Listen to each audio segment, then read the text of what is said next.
বিসমিল্লাহির রহমানির রহিম। আসসালামু আলাইকুম। গরুর মাংস রান্না করব আলু দিয়ে। বাই দ্য ওয়ে, আমি মাহমুদা খানম। মাহমুদা ডাইনিং থেকে সবাইকে স্বাগতম। চুলায় হাঁড়ি বসিয়ে দিয়েছি গরম মসলা আর পেঁয়াজ। দিয়ে দিচ্ছি তেল।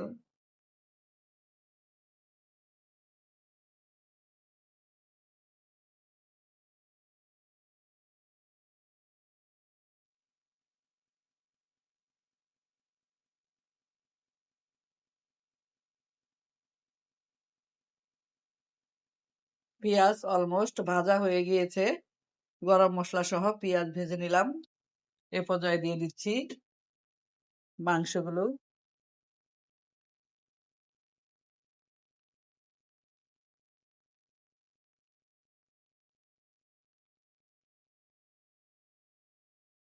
তেলের মধ্যে মাংস 5 মিনিট ভেজে নিব।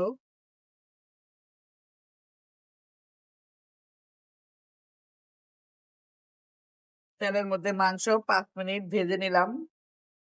এ পর্যায়ে দিয়ে দিচ্ছি মশলা। আদা, রসুন, হলুদের গুঁড়া, মরিচের গুঁড়া, ধনিয়ার গুঁড়া, জিরার গুঁড়া আর দিয়েছি স্বাদ মতো লবণ। মাংস দিয়ে নেড়ে চেড়ে আধা ঘন্টা কষিয়ে নিলাম ঢাকনা দিয়ে ঢেকে। এখন দিয়ে দিচ্ছি আলু।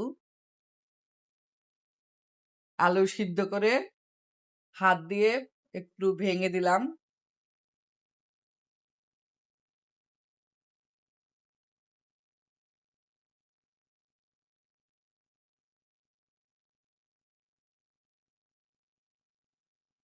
আরো 2-3 মিনিট নেড়ে চেড়ে দিব।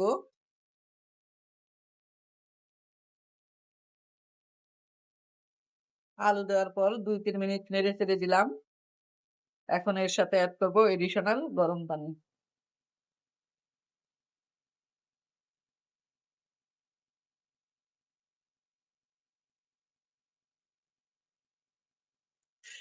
পাতলা ঝোল দিয়ে রান্নাটা করব।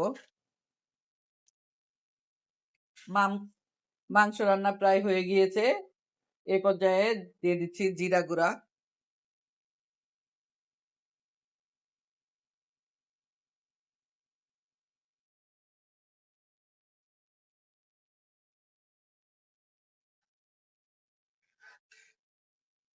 একটু ঝোল ঝোল করে রান্না করব। আমাদের দীপ্ত বাবু একটু ডালের মতো খেতে পছন্দ করে।